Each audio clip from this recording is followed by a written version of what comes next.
जिसका मैं साथ छोड़ता हूँ उसका कहीं अता पता नहीं रहता है। हमारी बहन जी जिंदा, इसका जिंदा मिसाल है।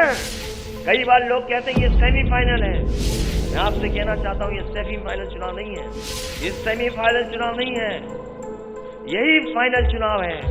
हमें ध्यान रखना होगा, वंशवाद और परिवारवाद की राजनीति करने वाले सामाजिक न्याय के समर्थक नहीं हो सकते।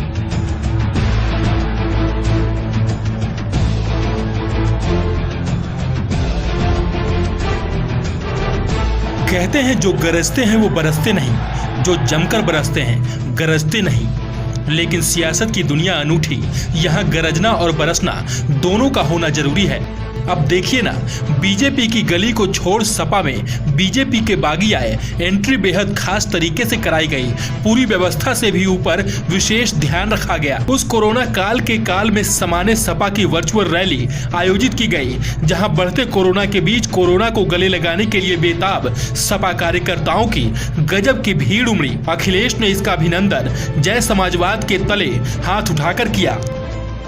अब उसी जगह ये सब के सब खूब गरजे, खूब बरसे। सबके चेहरों में नेताई मुस्कान उनकी छटा बिखेर रही थी।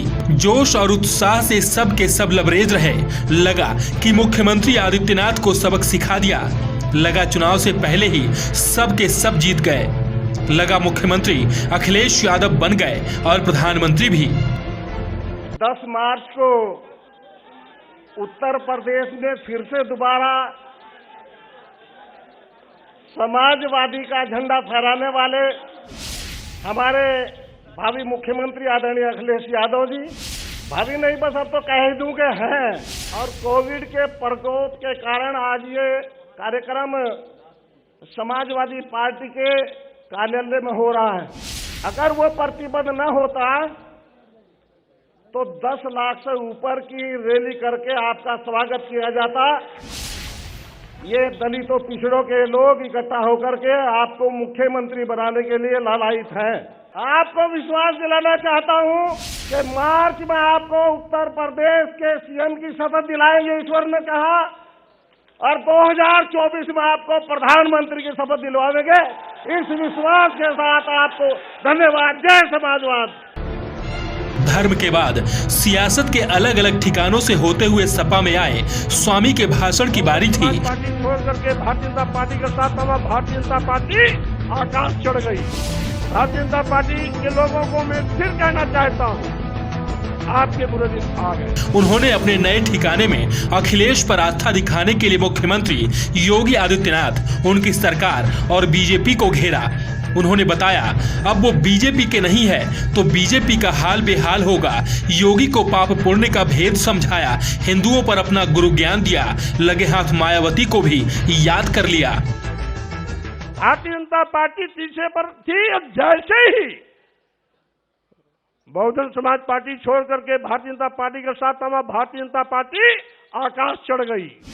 अब भारतीय जनता पार्टी के लोगों को मैं फिर कहना चाहता हूं, आपके बुरे दिन आ गए। और साथ ही साथ अब मैंने आपका साथ छोड़ा, मेरे बाद साथ छोड़ने वाले लोगों का एक लंबा कतार चल रहा है। आज के बाद भी ये इस्तीफा देने का सिलसिला चलता रहेगा। मैं दावे के साथ कहना चाहता हूं, इन नौजवानों की कुवत के बिना पर आपको फिर पुराने आंकड़े दहाई पर लाके खड़ा करने का काम करूंगा।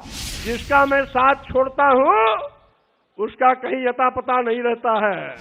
हमारी बहन जी जिंदा, इसका जिंदा मिसाल है।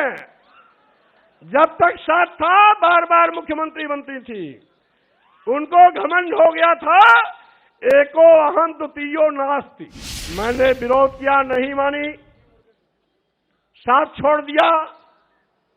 आज कहीं अता पता दिखाई नहीं पड़ता उनका। भारतीय जनता पार्टी के बड़े बड़े नेता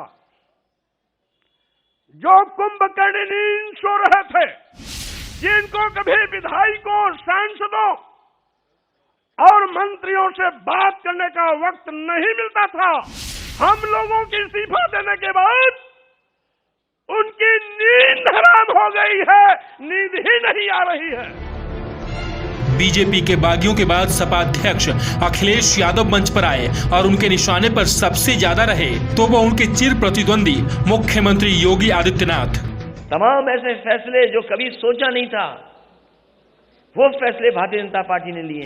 कई बार लोग कहते हैं ये सेमीफाइनल है, ये सेमीफाइनल चुनाव नहीं है, यही फाइनल चुनाव है, यही फाइनल चुनाव है।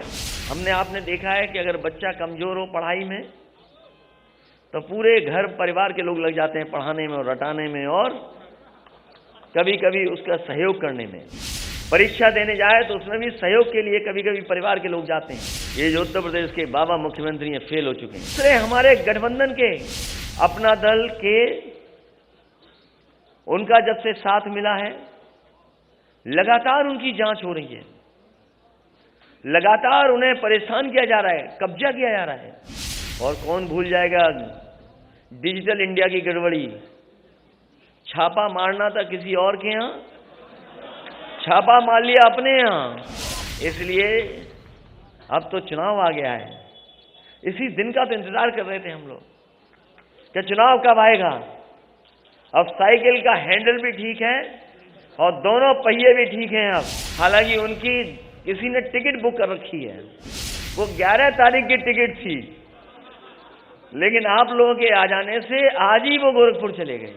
इसलिए जरूरी है इन्हें वापस भेजना कि अगर पीछे मुड़ के देखें हम तो उत्तर प्रदेश को इन्होंने बर्बाद कर दिया। आज भारतीय जनता पार्टी के पास कोई ठोस उपलब्धि नहीं है। अभी कुछ दिन पहले हम लोगों ने कहा था कि मुख्यमंत्री जी कोई रटने वाला अध्यापक लगा लो जो आपको रटाए, क्योंकि 4.5 साल में आपने बिजली का कारखाने का नाम नहीं रट पाए। अब मुझे लगता है कि रटने के साथ साथ उन्हें गणित का भी अध्यापक रहना पड़ेगा। 80% लोग तो समाजवादी पार्टी के साथ समर्थन में खड़े ही हो गए थे। समाजवादी पार्टी के साथ जो गठबंधन था उसके साथ खड़े ही हो गए थे।